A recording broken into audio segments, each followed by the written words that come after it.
السلام علیکم ناظرین، آج کی ویڈیو کسی عام رات کے بارے میں نہیں، یہ اس رات کا ذکر ہے جس میں آسمانوں کے دروازے کھلتے ہیں، جس میں رحمت زمین پر اترتی ہے، جس میں گناہ گاروں کو پکارا جاتا ہے کوئی مغفرت مانگنے والا؟ جی ہاں، یہ ہے ماہ شعبان کی 15ویں رات، شب برات۔ شب کا مطلب ہے رات اور برات کا مطلب ہے چھٹکارا، نجات، بری ہونا، یعنی وہ رات ہے جس میں بندہ گناہوں سے نجات مانگتا ہے اور اللہ تعالیٰ اپنی رحمت سے جہنم سے آزادی عطا فرماتے ہیں۔ اسی لیے اس رات کو لیلۃ المبارکہ، برکت والی رات، لیلۃ الرحمتہ، رحمت نازل ہونے کی رات، اور بعض روایت میں فیصلوں کی رات بھی کہا گیا ہے۔ حضرت عائشہ رضی اللہ عنہا فرماتی ہیں کہ ایک رات میں نے حضور صلی اللہ علیہ وسلم کو بستر پہ نہ پایا۔ میں تلاش کرتے کرتے جنت البقیع پہنچی تو دیکھا کہ نبی کریم صلی اللہ علیہ وسلم اپنی امت کے لیے مغفرت کی دعا فرما رہے تھے۔ آپ صلی اللہ علیہ وسلم نے فرمایا، عائشہ کیا تم جانتی ہو یہ کون سی رات ہے؟ یہ شعبان کی 15ویں رات ہے جس میں اللہ تعالیٰ بہت سے بندوں کی مغفرت فرماتا ہے۔ سوچیں، جب نبی کریم صلی اللہ علیہ وسلم خود اس رات امت کی گناہ گاروں کے لیے دعا کر رہے تھے تو ہمیں کتنی فکر ہونی چاہیے اپنے انجام کی۔ علماء کرام فرماتے ہیں کہ اس رات کی دو بڑی شاخیں ہیں۔ فیصلوں کی رات، کچھ روایت کے مطابق اس رات آنے والے سال کے معاملات فرشتوں کے سپرد کیے جاتے ہیں۔ کون پیدا ہوگا، کون دنیا سے جائے گا، کس کو کتنا رزق ملے گا، یعنی ہم ہنس رہے ہوتے ہیں اور ہماری تقدیر کے فیصلے ہو رہے ہوتے ہیں۔ حدیث میں آتا ہے کہ اللہ تعالیٰ بندوں کو پکارتے ہیں، ہے کوئی مغفرت مانگنے والا میں بخش دوں، ہے کوئی رزق مانگنے والا میں عطا کروں، ہے کوئی مصیبت زدہ میں اسے راحت دوں۔ یہ پکار رات بھر جاری رہتی ہے۔ کتنے لوگ اس رات ٹی وی، موبائل، گپ شپ میں گزار دیتے ہیں اور رحمت دروازے پر دستک دیتی رہتی ہے۔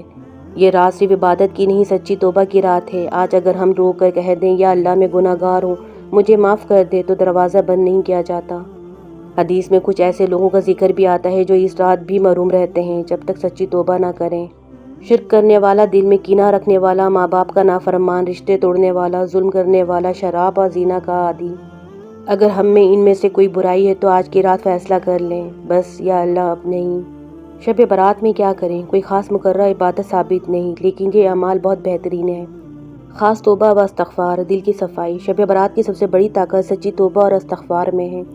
گناہوں پر دل سے ندامت کریں اور اللہ سے معافی مانگیں، دل سے عہد کریں کہ آئندہ گناہوں سے بچیں گے، استغفار کی کثرت کریں۔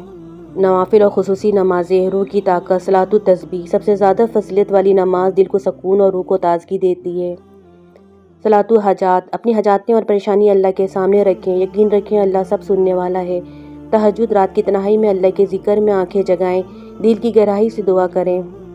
قرآن کریم کی تلاوت، دل کی رہنمائی۔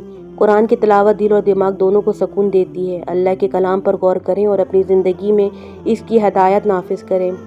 دعا و مناجات، اللہ سے قرب، دل سے عاجزی کے ساتھ دعا کریں، اپنی حاجاتیں اور گناہوں کی معافی مانگیں، والدین، رشتہ داروں اور تمام مسلمانوں کے لیے دعا کریں۔ قبرستان کی زیارت، موت کی یاد اور نیکی۔ قبرستان جا کر اپنے پیاروں کے لیے دعا کریں، یہ عمل دل میں عاجزی پیدا کرتا ہے اور آپ کو یاد دلاتا ہے کہ زندگی مختصر ہے، نیک اعمال میں اضافہ کریں۔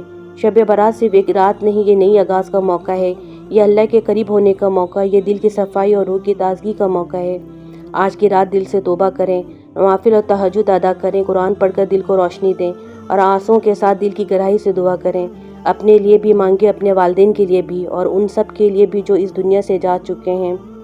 یاد رکھیں اللہ کی رحمت بہت بڑی ہے اور اس کا دروازہ آج بھی کھلا ہے۔